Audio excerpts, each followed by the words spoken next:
अस्सलाम वालेकुम स्टूडेंट्स, ये नया लेक्चर है हमारा डी ब्रॉगली हाइपोथेसिस पे। ठीक है। एक साइंटिस्ट थे जिनका नाम था लुइस डी ब्रॉगली। ठीक है, लुइस डी ब्रॉगली या डी ब्रोए का प्रोनाउंसिएशन होता है। फ्रेंच साइंटिस्ट थे।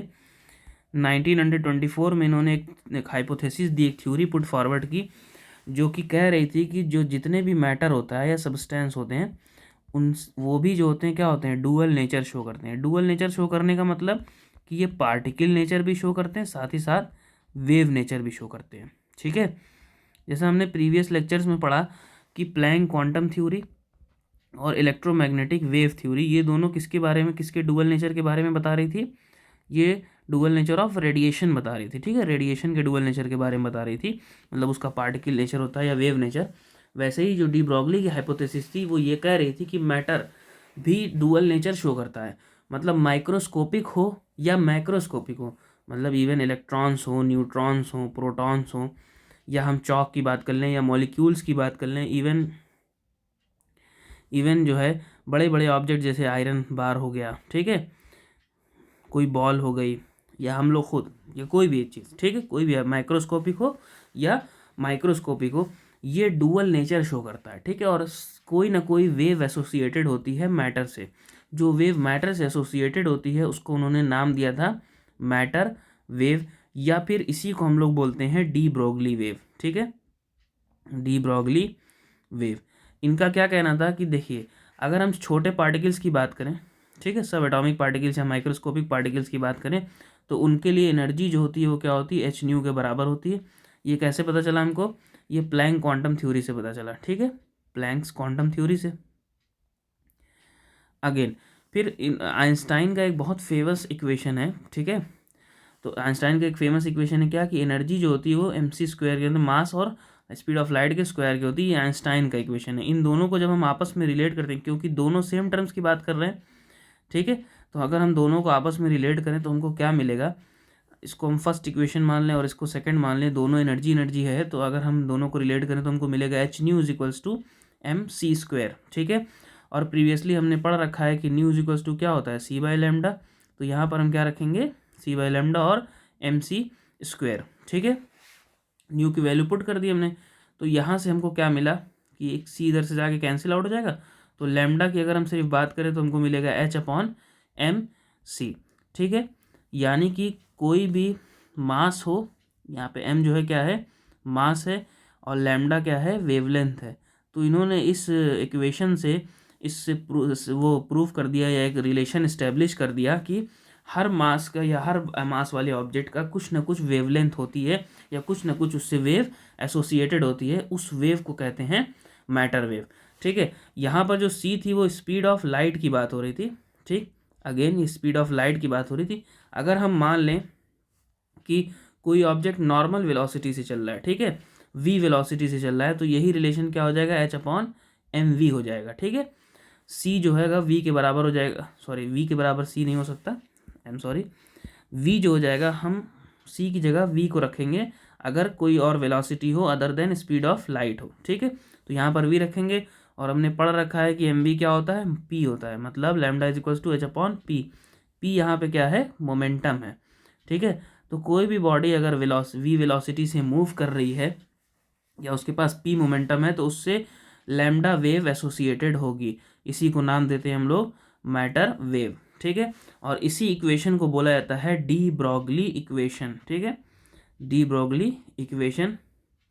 और इस इक्वेशन से हम किसी भी हैवी ऑब्जेक्ट, लाइट ऑब्जेक्ट, बहुत हैवी ऑब्जेक्ट हो, बहुत लाइट ऑब्जेक्ट हो, हम सबसे उसको वेव रिलेट कर सकते हैं। रिलेशन में अगर आप ध्यान से नोटिस करें तो जो वेवलेंथ है, इसमें दो कांस्टेंट टर्म है, एक प्लैंक कांस्टेंट और एक स्पीड ऑफ लाइट। तो डायरेक्टली नहीं बल्कि इनडायरेक्टली प्रोपोर्शनल हो जाएगा मास के। तो मतलब जितना ज़्यादा मास होगा उतनी कम वेवलेंथ उससे एसोसिएटेड होती है। इसी वजह से हम इसको नोटिस नहीं कर पाते, क्योंकि वेवलेंथ बहुत कम होती है, और तो हमको मतलब बहुत कम वैल्यू मिलेगी तो हम देख नहीं पाएंगे। ठीक है, विजिबल स्पेक्ट्रा से पीछे चली जाती है वेवलेंथ, जितना हैवी मास होता है। ठीक है, लेकिन कुछ चीज़ें ऐसी होती हैं जिनके वेवलेंथ ज़्यादा होते हैं, तो विजिबिलिटी हो जाती है उसकी। ठीक है, तो मास इस तरह से रिलेट कर रहा होता है वेवलेंथ से। तो ये होता है, तो इससे प्रूफ हो जाता है कि मास और वेव में रिलेशन है, और ये डुअल नेचर ऑफ मैटर को रिप्रेजेंट कर रहा है इनका इक्वेशन, ठीक है ना। यहाँ पे जो लैम्डा है ये मैटर वेव है, और ये इसी को हम लोग डी ब्रॉगली वेवलेंथ भी बोल सकते हैं, ठीक है, डी ब्रॉगली वेवलेंथ भी कह सकते हैं, दोनों बातें होती हैं। क्लियर। तो चलिए नेक्स्ट टॉपिक में मूव करते हैं। जो अब हमारी अगली टॉपिक है वो है हाइजेनबर्ग अनसर्टेनिटी प्रिंसिपल, ठीक है। हाइजेनबर्ग अनसर्टेनिटी प्रिंसिपल एक साइंटिस्ट थे वर्नर हाइजेनबर्ग, उनकी दी हुई ये प्रिंसिपल है, ठीक है। उनका सिंपल सा ये कहना था कि इम्पॉसिबल है, it is impossible to major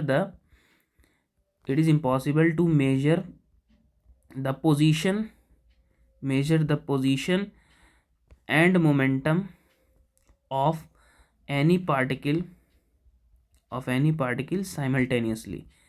इसका मतलब क्या हुआ? इसका मतलब ये हुआ कि किसी भी चीज़ की पोजीशन और मोमेंटम, पार्टिकल का मतलब सब एटॉमिक पार्टिकल, छोटे पार्टिकल्स का, ठीक है, बहुत स्मॉल पार्टिकल्स का एक साथ मोमेंटम और पोजीशन बताना इम्पॉसिबल है, ठीक।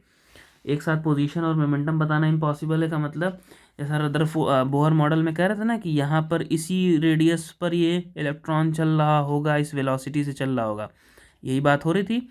तो ये बात इससे हाइजेनबर्ग के अनसर्टेनिटी प्रिंसिपल से एग्जैक्टली मैच नहीं करती, क्योंकि देखिए मान लीजिए अगर यहाँ इलेक्ट्रॉन इस ऑर्बिट में चल रहा है, ठीक है, और इतनी वेलोसिटी से चल रहा है, तो हम इसकी पोजीशन भी बता पा रहे हैं कि यहाँ पे है, और इसकी वेलोसिटी भी बता पा रहे हैं, तो ये सही नहीं होगा हाइजेनबर्ग अनसर्टेनिटी प्रिंसिपल के अकॉर्डिंग, ठीक है। तो इनका कहना क्या था कि it is impossible to measure the position and momentum of any particle simultaneously, एक साथ हम इसको नाप नहीं सकते हैं। और जो पोजीशन और मोमेंटम है उनमें जो अनसर्टेनिटी होती है, ठीक है, पोजीशन और मोमेंटम में जो अनसर्टेनिटी होती है वो ग्रेटर देन और इक्वल टू होती है h/4π। इन्होंने ये इक्वेशन दिया था, ठीक है। यहाँ पर डेल्टा एक्स जो है वो अनसर्टेनिटी है पोजीशन की, अनसर्टेनिटी इन पोजीशन है, और जो डेल्टा पी है वो अनसर्टेनिटी इन मोमेंटम है, ठीक है। अनसर्टेन होता है बेसिकली, दोनों चीज़ें एक साथ बताना इम्पॉसिबल हो जाता है। क्लियर है बात। तो यही है हमारा हाइजेनबर्ग का अनसर्टेनिटी प्रिंसिपल, ठीक है। जब हम इसको ले चलेंगे बोहर मॉडल पे अप्लाई करेंगे तो उनके अकॉर्डिंग फिक्स पाथ, जो डेफिनेट पाथ हो रहा था ना, ट्रेजेक्टरी थी इलेक्ट्रॉन की, उसके ऊपर ये इसको काट देता, मतलब रूल्स आउट करता, कहता नहीं ये ऐसा नहीं हो सकता, ठीक है ना। और ये जो प्रिंसिपल है ये सिर्फ माइक्रोस्कोपिक से छोटे, मतलब सब एटॉमिक पार्टिकल्स पे ही अप्लाई होगा, माइक्रोस्कोपिक पार्टिकल पे अप्लाई नहीं होगा। अगर हम इसको देखना चाहें तो देख सकते हैं, जैसे मान लीजिए हमारे पास delta X, delta P greater than equal to h/4π है, डेल्टा पी मोमेंटम है, और सबको पता है मोमेंटम क्या होता है, mv, ठीक है।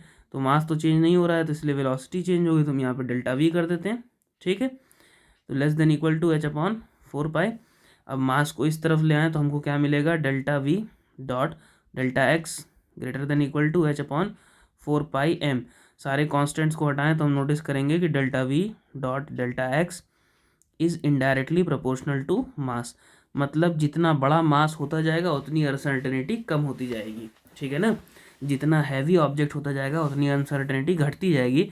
तो इससे जो है ये बड़े पार्टिकल्स पे अप्लाई नहीं होगा, ठीक है। लेकिन जब हम बात करेंगे सब एटॉमिक पार्टिकल्स की, इलेक्ट्रॉन, प्रोटॉन, फोटॉन और इन सब चीज़ों की, तो उस पर ये अप्लाई होता है हाइजेनबर्ग का अनसर्टेनिटी प्रिंसिपल, ठीक है। तो बेसिकली जो है हमको बात ये पता चली कि कोई बॉडी जो चल रही है उसकी पोजीशन और उसका मोमेंटम, या सिंपल कहें तो उसकी वेलोसिटी एक साथ हम नहीं डिटरमाइन कर सकते, ठीक है। ये होता है हमारा हाइजेनबर्ग का अनसर्टेनिटी प्रिंसिपल। और अगर हम इसको बोहर मॉडल पर अप्लाई करेंगे तो बोहर मॉडल इससे फेल कर जाता है, ठीक है ना, क्योंकि बोहर मॉडल जो है क्या करता है, बेसिकली एग्जैक्टली जो है वो पोजीशन भी बता रहा था और वेलोसिटी भी बता रहा था कि मतलब यहाँ भाई न्यूक्लियस है, इससे इतना दूर यहाँ रेडियस पे चल रहा होगा और इस वेलोसिटी से चल रहा होगा। जब वेलोसिटी पता है हमको, मास ऑफ इलेक्ट्रॉन भी पता है, तो हम इससे मोमेंटम भी कैलकुलेट कर सकते हैं। बेसिकली हमको दोनों बातें एक साथ पता चलने लगी, लेकिन ऐसा नहीं होता है, ठीक है। ऐसा क्यों हुआ? ऐसा इसलिए हुआ क्योंकि जो बोहर थे वो वेव नेचर को कंसिडर नहीं कर रहे थे, ठीक है ना।